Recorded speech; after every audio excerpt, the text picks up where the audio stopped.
where your sense of ownership leads your life.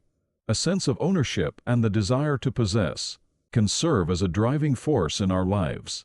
We hear that acquiring something brings satisfaction, and we live propelled by the longing to possess. The crucial question is, what do we consider worthy of possession?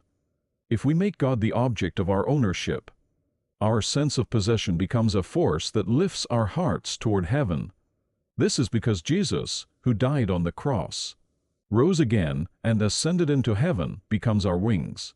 However, if we make worldly possessions our ultimate pursuit, our sense of ownership becomes a weight that pulls our hearts toward the earth.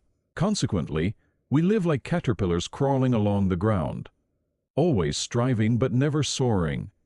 The problem is that as we crawl through life, we become ensnared by an insatiable desire for more.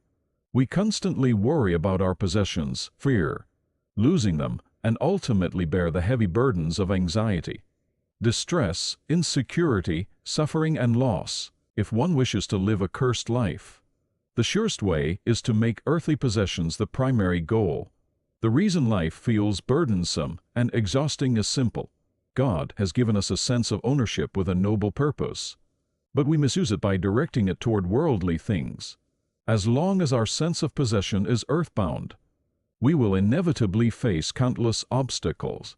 We will be anxious about losing what we have, and resentful when we actually lose it.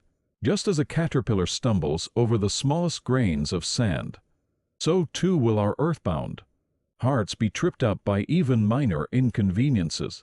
As long as we seek to own what is on this earth, God, in His sovereign wisdom, will continue to allow obstacles to interfere with our pursuit.